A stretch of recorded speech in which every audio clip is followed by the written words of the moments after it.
Coming up, Chelsea Clinton's been out on the campaign trail for months, refusing to answer questions from the press all along, including from a 9-year-old student reporter. Now a college student asked her about the Monica Lewinsky scandal. She won't answer it. Should she be held to the same standard as anyone else on the campaign trail? We'll talk to the student who asked the question. Up next, Chelsea Clinton asked about Monica Lewinsky by a college student and snaps back, "It's none of your business." Why is she different than any other adult on the campaign trail?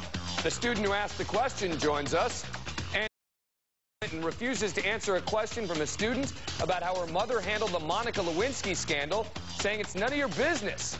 Chelsea's 28 now, campaigning for her mother. Should she be treated differently than any other adult on the trail? Welcome back to Verdict. Chelsea Clinton is no longer a kid. She's campaigning across the country to help her mom get elected president. But don't ask her about Monica Lewinsky. In a minute, I'll ask this Indiana college student why he put 28-year-old Chelsea on the spot. He asked her whether her mom's credibility was hurt by the infamous Lewinsky sex scandal. Wow, you're the first person, actually, that's ever asked me that question. In the, I don't know, maybe 70 college campuses that I've now been to. And I do not think that's any of your business. It is not the first time Chelsea has taken umbrage at a question. She almost always refuses to talk to the press, even when it's a 9-year-old, quote, reporter asking the question. I was going to ask her a question, and then she said, "I'm sorry, but I can't take questions from press." But she said, "I can have a picture with you." I felt like I was being treated like the rest of the press. I know, it is awful, I admit. Well, as Major Carl can attest, working as a reporter can be a tough gig, but you'd think it would help to be 9 years old and adorable. Who could say no to this girl, for example? Well, it turns out Chelsea Clinton can, and in fact she did. Here's the deal. This is Sydney Rykoff, and she's a 4th grader from Iowa who was also a reporter for Scholastic News. She approached Chelsea after a campaign event and asked whether she thought Bill would make a good first man in the White House. And Sydney told Fox News about Chelsea's response. She just said she really couldn't talk to the press, but she was extremely nice. Yeah, were you disappointed, though? No. I know, it is awful, I admit. It seems everyone accepts that as the daughter, she must be treated differently, more carefully. But why? She's an adult on the campaign trail. Joining me now, Butler University student Evan Strange, who asked Chelsea Clinton the now infamous Lewinsky question. The host of the Stephanie Miller Show, Stephanie Miller. The Huffington Post's Rachel Sklar. And back with us, author, radio talk show host Bill Prest. All right, Evan, first tell me, what led you to ask the question? Well, first I just want to say exactly what the question was. I mean, it wasn't just about Monica Lewinsky. That was probably the last thing the question was about. What I asked is basically what Chelsea thought of the criticism that Hillary got during the Lewinsky scandal, and about how some people now say that it showed a sign of weakness in that maybe she's not the strong enough candidate to lead this country. And the reason why I asked it is because just the past few weeks, just really, it's coming crunch time in the election, just looking over what each candidate is believing and saying, and just talking to my friends. A lot of them had the same question, you know, when one of the big ones about Hillary is, you know, is she strong enough? And people my age are asking that question, and the one thing that's always brought up is that scandal. All right, I mean, Rachel, she's answering, it's a question and answer session. And she seems offended. No, in 70 colleges I've been to, no one's ever asked me that question. I mean, was the question that Evan just laid out so offensive? Well, I think it's telling that in 70 question and answer sessions, she has not ever received that. No one had the guts Evan had, I guess. Well, yeah, but it's not just Evan. It's also the press.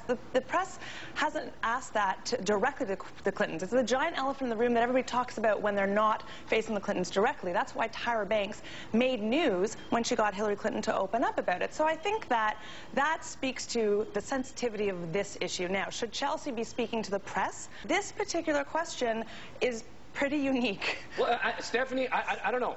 When you're in a question and answer session, you sometimes get asked questions which are uncomfortable. You say, you know what, I'm not interested in. But she seemed offended that someone is asking a question, which, look, she may not want to answer. I'm not saying she's obliged to answer it, but she seemed offended by the question. You know, this is a tough one, Dan, because you're right. She's not a child anymore, but she was a child at the time of the adultery, and I think it's that sticky private area. I have to ask Evan, what did you mean by that? Was Hillary's credibility hurt, or does it not show her strength? In what way? because of the... I mean, it reminds me a little of Dr. Laura blaming Mrs. Spitzer. I mean, is there something Hillary did wrong here?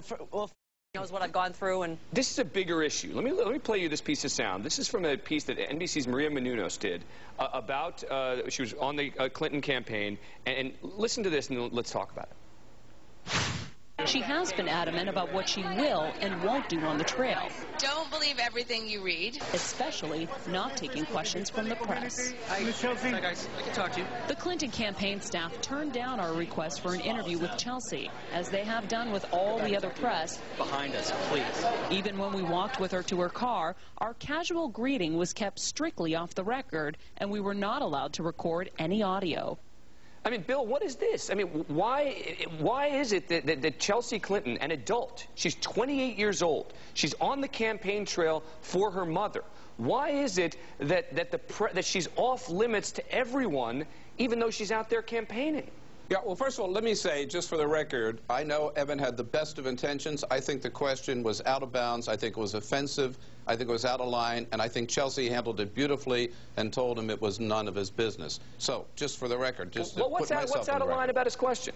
Well, because, look, I don't think you should drag Hillary into Bill's adultery or Mrs. Spitzer into Spitzer's adultery, and I certainly don't think you ought to drag their then-teenage daughter into what her husband did, which was so morally wrong. So, I mean, just give her a break. Now, let me come to your question about, you know what, Chelsea, she is 28 years old, Dan, you're absolutely right, which means she can answer any question you ask her, or she can choose not to. I tend to give family members, whether it's Romney's sons or McCain's daughter or Clinton's daughter, a break. If you want to meet with the press, fine. If they don't, there's nothing in the First Amendment that says they have to. Right. But the problem is, Stephanie, and I'm going to play this other piece of sound, this is, when it comes to issues she wants to weigh in on, like the Bosnia controversy, Chelsea does choose to at least say something. Here's what she said.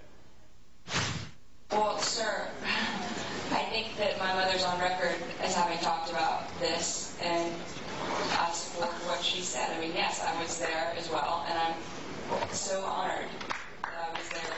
All right, but there she's talking, Stephanie, about something in the same time period. I mean, your point was that she was a child then. We're talking about the same period in the late 90s when she was also a child. Well, and she was only being used as a bulletproof shield then, so that's entirely different.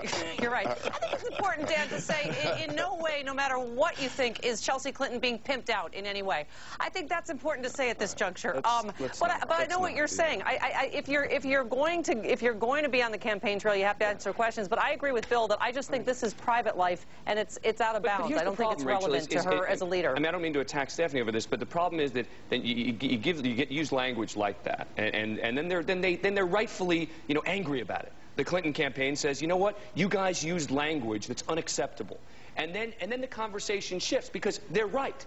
That there is certain language that shouldn't be used when you're describing a daughter, etc. But there is language, isn't there, that you can't, I mean, we can't not be able to talk about it at all. Absolutely, but you can talk about it in terms of impeachment, the official stuff that went on. I think that sort of when you personalize it by the use of the word Lewinsky, I mean, even we all know about the sort of detail. She's on the campaign trail. Yeah, absolutely. I'm talking about, you know, the impeachment was a big deal, and it should be something that is fair game. But when you're talking about sort of the lewd phraseology and stuff, that's different than saying, like, one should be open to questions. I think that all the candidates' children who are stumping ought to be open to questions, and I do agree with Bill that there's a different standard for family members, but they shouldn't have to deal with questions that enter that particular area. I think that is standard for all candidates.